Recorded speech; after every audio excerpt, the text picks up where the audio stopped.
stopped to visit my friend Ann Scott today. She's an artist here in Winter Garden, Florida.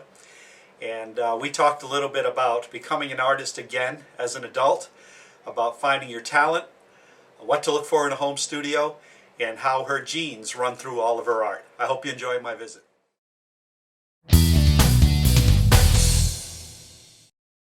That's a hard one, but I mean, like sometimes for me, I can go online and just start looking at stuff. Right. And that'll be enough to kind of prompt some ideas or, you know, get some things going. I mean, other times it'll be out of nowhere. I mean, I was driving my daughter home from school a couple weeks ago, and it was a really pretty afternoon, and there were a bunch of these trees blooming, and just driving by a tree blooming made me go, oh. You know, and something about that just caught my eye and gave me an idea to come home and do something. This is the one that I saw the tree driving home with my daughter in the daytime, you know, sparkling in the sunlight, Right. and this is what I ended up doing, which is It's kind of a night, starry night Yeah. kind of thing, right? Right. Very Van Gogh. Right, yes, yeah. But, yeah, so, you know, sometimes what gives you the idea, you know, it's interesting to see how different it actually ends up, you know, turning into something. My middle one, Danielle, who did the funny giraffe up there, is extremely artistic. How old is she? She's she'll almost 12. She'll be 12 in a couple weeks. How old was she when she did that? She was 11. 10 or 11. All right. It was about a year or so ago. That is very whimsical. Lots of detail. Yeah. Yeah. There's little monkeys in the tree and stuff if you look up at it. And those were Katie's guinea pigs that we got rid of a few years ago, but she drew a picture of them. Before you got rid of them. Before we got rid of them. Yeah. And Katie's how old now? 14. Okay. And this is Tommy's over here? Or Yes, Tommy is 9, just turned 9. Yeah. Yeah.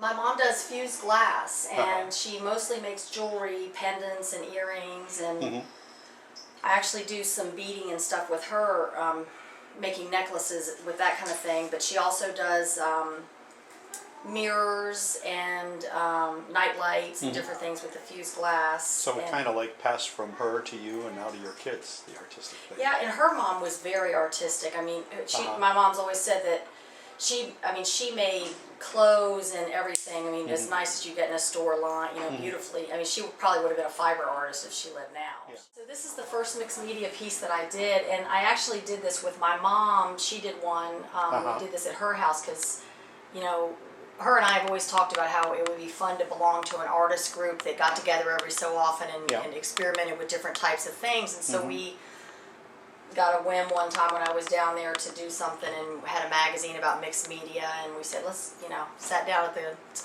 kitchen table with a bunch of stuff and started playing around, and this was the first thing I did, and this is when I kind of fell in love with the idea of using all different types of things. I got divorced a couple of years ago. It's something I've always wanted to be able to get back into and try to get back into. You always kind of had a plan to do it eventually. Always, yeah. And even, you know, even when my kids were littler, I would here and there kind of get back in for a week or two, you know, doing something, but then it just requires so much energy. And so then when I got divorced, I made it a priority to say, okay, now's the time to focus and do some of this stuff and, you know, really try. Right. This is acrylics, paper, fabric, pastels, colored pencil.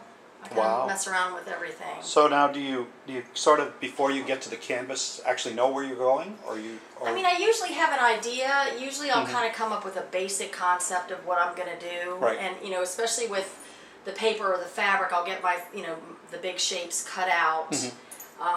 And have it kind of an overall idea, but it's not super concrete. I like to kind of let it lead me too when I'm doing something.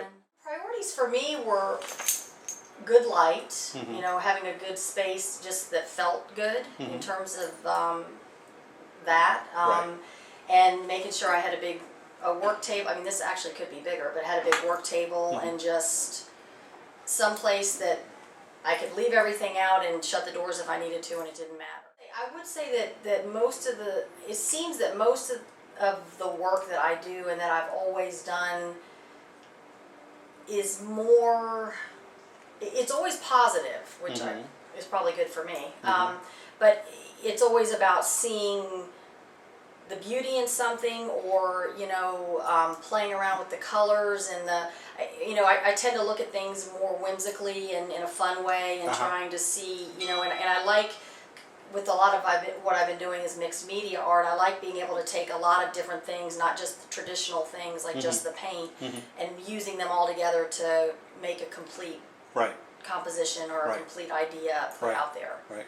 Do you have to be in a certain, you said you always do positive things, do you have to be like in a positive frame of mind to do that? Not necessarily. Can it help you get out of that bad frame of Yeah, mind to it do can. the work? Yeah. Because sometimes when I do my best work is when I don't feel like being social or being out there, putting myself out there, but so just for me need to that kind would of be always. Yeah.